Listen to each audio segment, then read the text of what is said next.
Yo soy el vicepresidente. Sí, porque, perdóname, la pregunta viene porque converso con algunos amigos que me dicen que tú estás muy involucrado en las cuestiones de medio ambiente, recursos naturales, que es una de tus preocupaciones desde hace bastante tiempo. Entonces, cuando te lo pregunto, es para que nos ilustre sobre concretamente en qué consiste el trabajo que realiza, tanto en el país, porque tengo entendido también que viaja mucho. Bueno, tengo que viajar. Bueno, tengo que viajar, pero soy, como se señala, ¿verdad?, en el título de la función, vicepresidente ejecutivo del Consejo Nacional para el Cambio Climático. Soy vicepresidente ejecutivo de un consejo. Es decir, que yo estoy como ejecutivo a la cabeza de las oficinas de ese consejo. Ahora, ¿qué es lo importante? Es que el presidente de ese consejo es el propio presidente de la República. Y ese consejo tiene una docena de integrantes y son casi todos ministros. Es decir, la mitad del gobierno, se puede decir, forma parte del Consejo Nacional para el Cambio Climático y Mecanismos de Desarrollo Limpio. El secretario del Consejo es el ministro de Medio Ambiente, pero también forman parte del Consejo el ministro de Relaciones Exteriores, el ministro de Economía, el ministro de Hacienda, el ministro de Turismo, el ministro de Agricultura, el ministro de Industria, el ministro de Obras Públicas, pero además el gobernador del Banco Central. Tú logras reunir toda esa gente, entonces, tan importante y tan ocupada. Ahí viene el tema. Mucha gente me pregunta si yo soy ministro. Yo no soy ministro. Ahora, mi función es la de coordinar a todos esos ministros por encargo del presidente de la República. Ese es mi papel. Ahora, ¿por qué todas esas personas tan diversas forman parte de ese consejo? Porque efectivamente las personas siempre me dicen, eso es medio ambiente. No, medio ambiente es un aspecto fundamental del consejo. Pero el consejo es producción, el consejo es energía, el consejo es agricultura, en fin. Entonces, yo diría, es medio ambiente, pero más que nada el consejo es economía, el consejo es producción. ¿Por qué? Porque el consejo se ocupa de un fenómeno que yo diría que ya es el fenómeno más importante de nuestro tiempo, y al mismo tiempo ese fenómeno es el desafío y la amenaza más importante para la humanidad en los tiempos que corren. Porque ese desafío es que el clima ha venido cambiando, pero ha venido cambiando de una forma que amenaza la existencia de los seres vivos y de todas las especies, incluso una especie muy particular que es la nuestra, la especie humana. Entonces, el clima ha cambiado siempre, pero por primera vez en la historia de millones de años del planeta Tierra, es la primera vez que el clima está cambiando como resultado o efecto de la acción humana. Y la acción humana es la acción social, es la acción productiva. Entonces, el clima está cambiando como efecto de la acción productiva, como efecto de la acción económica de los seres humanos. Entonces, por eso es medio ambiente, pero más que un fenómeno natural, el cambio climático es un fenómeno social, económico-social. Por eso no puede ser abordado solo desde la perspectiva ambiental, sino desde la perspectiva económico-social. Pero decimos económico-social y ya eso abarca todo. Entonces, el papel es justamente, mi función es facilitar Hiciste una advertencia sobre la posibilidad de un colapso climático, sí, si no se toman medidas a tiempo en el país. ¿Por qué tú hiciste esa declaración? Bueno, en el país, en el planeta, en el mundo, la amenaza es global. Bueno, esto viene de lo siguiente. La clave, hay que remontarse a la historia, pero luego lo voy a hacer muy rápido. La clave es el surgimiento en el mundo de la producción industrial, el desarrollo del sistema capitalista industrial a lo largo del siglo XIX, que fue el siglo de la ciencia, el siglo del progreso, y todo el mundo contento porque la ciencia iba a producir bienestar. Y efectivamente, la humanidad ha tenido logros inconmensurables, desde muchísimos puntos de vista. Todo lo que nosotros tenemos, disponemos, los avances en la ciencia, la salud, la extensión de la vida humana. Bien, ahora, la producción industrial tiene una característica, y es que se basa, como sabemos, en maquinarias, pero esas maquinarias necesitan ser activadas, es decir, a través de, y para eso, para activar a través de energía, pero la energía necesita fuentes para esta ser generada. Y las grandes fuentes de generación de energía han sido históricamente, siguen siendo, primero el carbón, después el petróleo y luego el gas. Y lo que no se percibió a lo largo del siglo XIX y hasta muy entrado el siglo XX, no nos dimos cuenta, los seres humanos, no nos dimos cuenta que esa generación de energía mediante el uso de esos combustibles, que son combustibles fósiles, enterrados, encerrados en la tierra desde hace millones y millones de años, que el uso de esos combustibles fósiles generaba, producía un desarreglo en el funcionamiento del planeta. ¿En qué consiste? En que hay una serie de gases que son naturales, que se han emitido siempre y que han sido absorbidos siempre por la Tierra. Los árboles juegan un papel vital en esa absorción de esos gases. Pero con el desarrollo industrial y la generación de gases, de esos gases en demasía, en exceso, es decir, ha generado un incremento en las temperaturas, un calentamiento del planeta. Y a su vez ese calentamiento está produciendo las alteraciones en el clima.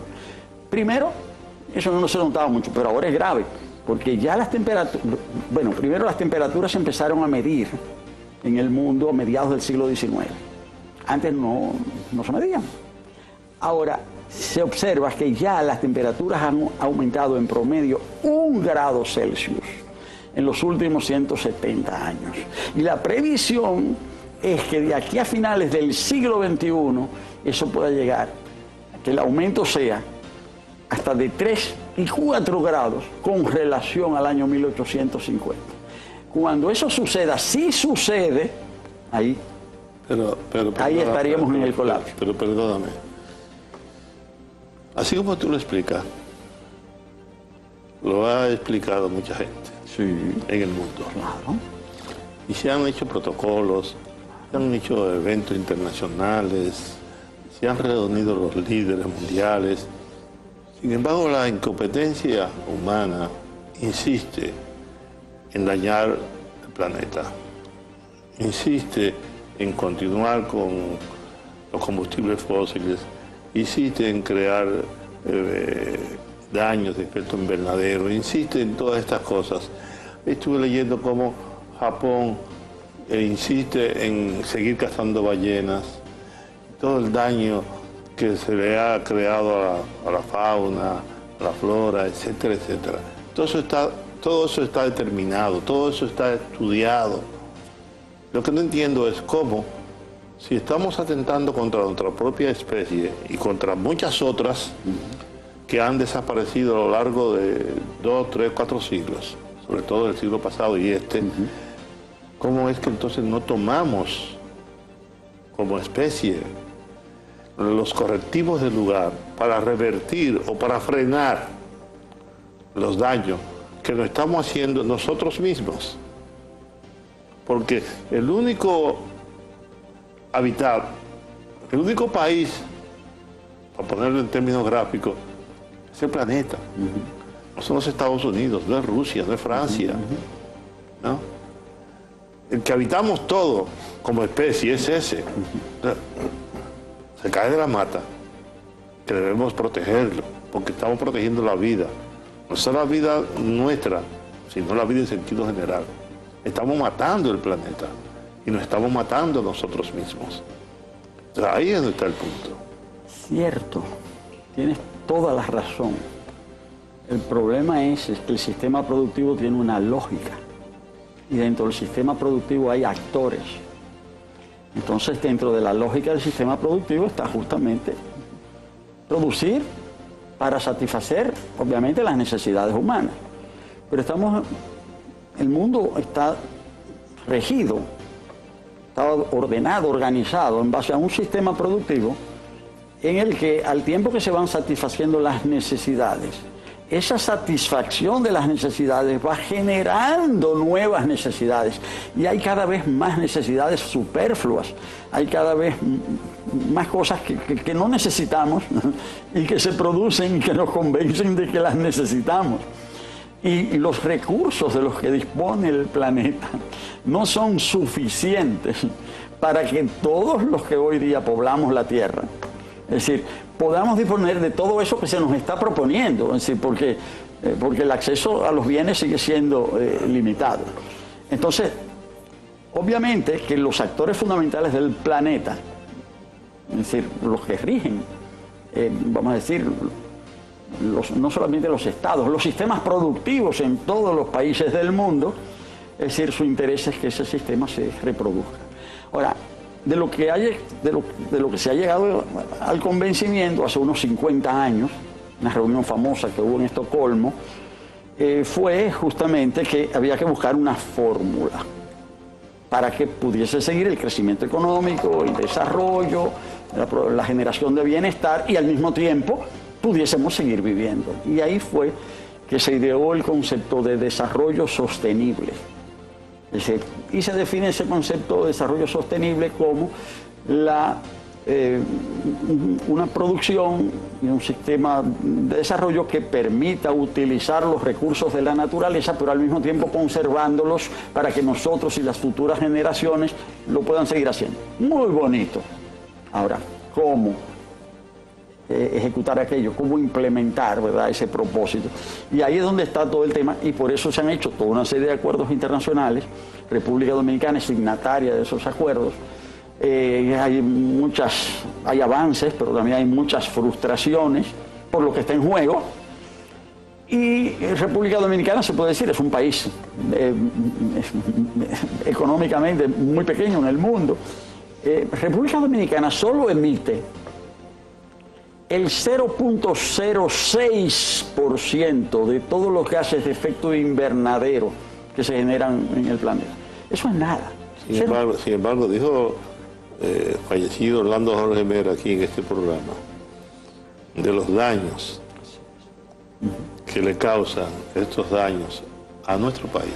Está entre los primeros, entre los 10, 12 países que más daño pueden sufrir como consecuencia del daño climático. Así es, porque somos un pequeño estado insular y en desarrollo y somos, aunque no hayamos generado el problema, somos de las principales víctimas, ¿verdad? Es decir, de los efectos de ese fenómeno.